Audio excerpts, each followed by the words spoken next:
guys, welcome to another episode of MJS Customs. Today we're gonna do an intake manifold on the Corvette because I think it's just time to start doing it. I was kind of waiting to get everything up together, a big pile of everything, but now I'm like to the point where, you know what, I'm just gonna throw things on one by one, and if there's a problem with whatever part we installed, instead of installing it all at once, then we know where we're at, right? So what I got is the Lsxr 102 fast intake manifold, and that's what we're going to put on today.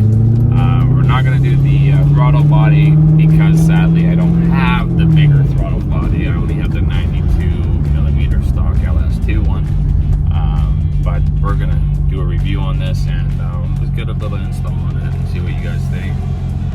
Alright.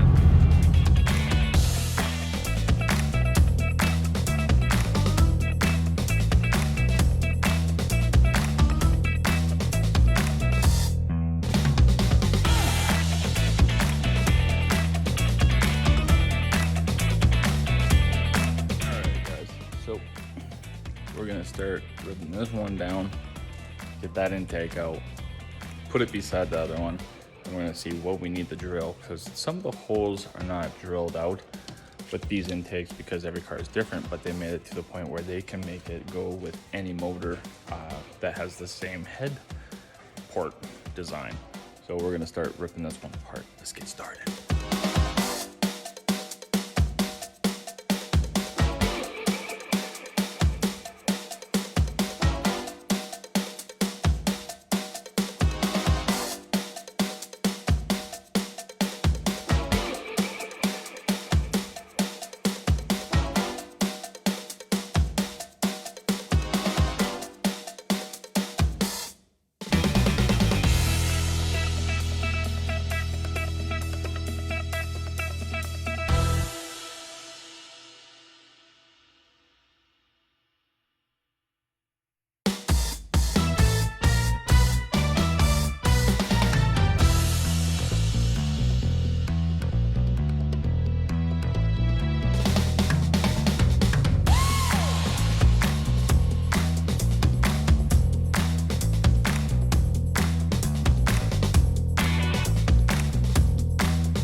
Since I have now removed my intake, my cold air intake and my throttle body, right now what I'm going to do right now is I'm going to do some throttle body cleaning, because it's just good to do it. It looks pretty dirty.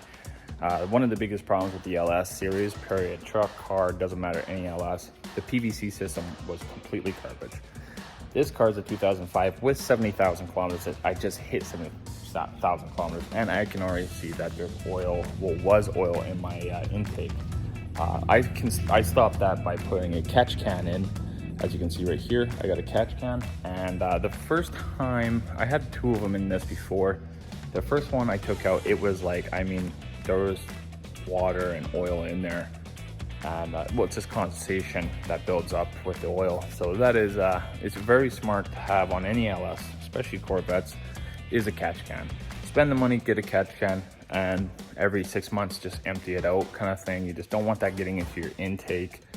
It loses power, it gums up sensors and everything. So right now, like I said, I'm gonna get cleaning on that throttle body, and we'll carry on tearing apart this intake manifold. So on that note, guys, there is stuff that's strictly for throttle bodies and MAFs. If you want to clean out your MAF and your throttle body, there's throttle body cleaner.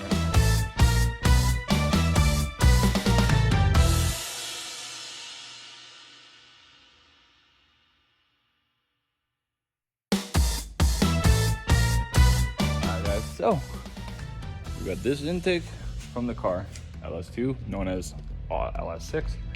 We got the big bad boy here. Can't wait. Let's start drilling holes, because we are gonna need a hole for this guy standing over here.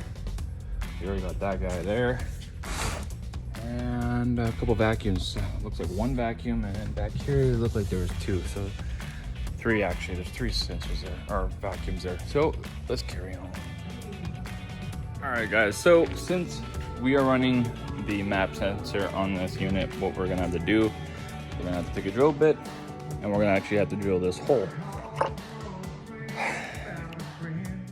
kind of wish I didn't put the throttle body on yet, but it is what it is. So what we're going to do is we're going to run it vacuum. We're going to open the throttle body butterfly, and we're going to put a vacuum in there. And while we're drilling carefully, we're going to pay attention to what falls in there, but the vacuum should collect everything that falls in there. So here we go with the drill.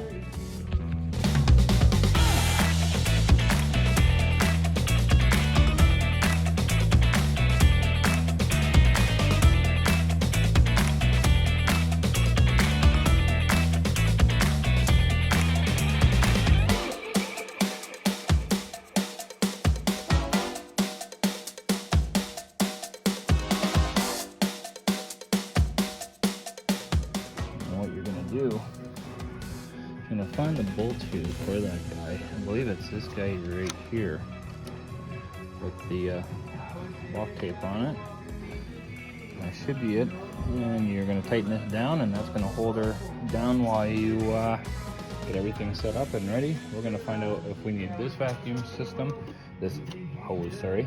So what I like to do with some of the seals on the injectors and the seals on some of this other vacuum connections is I actually like to use the DW40.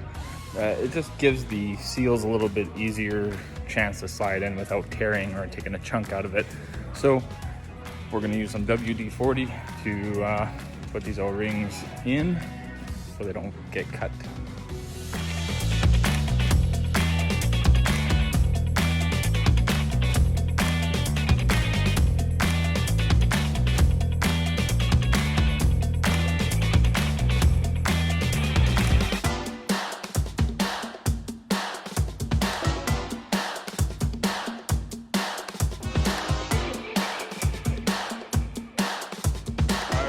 So once you got your intake manifold completely done, you want to go back to your car and go to the valley pan. And what you're going to do to the valley pan is you're going to remove these bolts and you're going to replace it with the ones that they give you with the kit.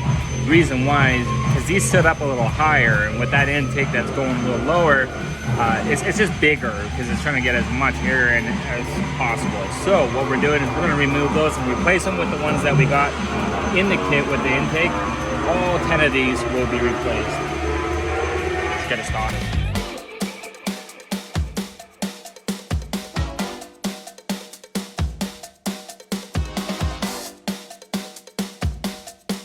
Alright guys, so once you get all those bolts into the valley pan, make sure that you torque them. Don't just tighten them.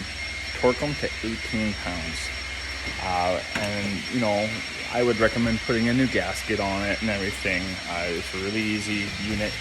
LS1s and the truck motors will have the knock sensors in there. The LS2 does not have knock sensors in it, but in the valley pan at least.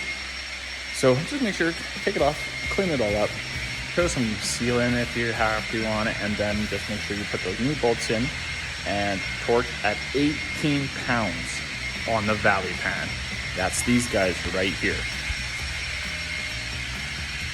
All 10 of them.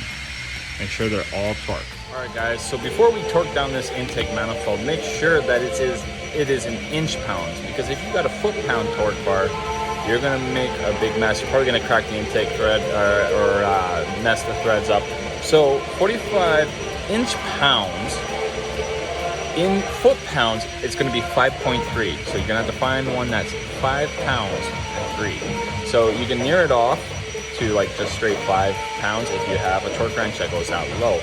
And when you go up to when it says 70 to 89 foot-pounds, inch pounds to foot-pounds, that's going to be 7.4 to 8 pounds each. So you're basically going to do your intake manifold up to 8 foot-pounds. Do not get mixed up by inch pounds to foot-pounds. If you did 45 foot-pounds to your intake manifold bolts, the ones that all 10 of those that go around the whole intake in special, you got to do it 1, 2, 3, 4, 5, 6, 7, 8, 9, 10, all that. You have to do it right in sequence, and you got to do the proper torque specs. So first torque specs is a 5.3. You can near it off to a 5. You can even go up to a 6 foot-pounds of torque. That would be your 45 inch. So, and then your next one, doing 70 to, it recommends 89 foot-pounds, inch-pounds, that will literally be a 7.4, but you can round it off 8 pounds. And that will be your guy there to hold the intake down to your heads.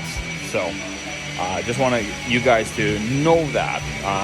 Worst comes to worst, you can also Google it. What is 45 inch-pounds to foot-pounds, and it will show you. So you just got to find a torque wrench that goes low enough.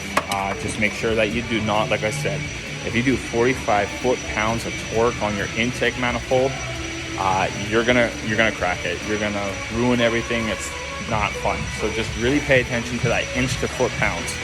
But this is how it looks. On that note, guys, I am standing on the passenger side of the car. Your number one is going to be here. This is your number one. You put that to 45 inch-pounds. You'll move over to this guy here. Same thing. You'll move over to this guy, the second one from the back, and then you'll go up to the front here, right here. And then from there, you're going to go to the second one from the back. And then from there, you're going to go to your number six over here. And then you're going to do your number 7 right off the front. So that one.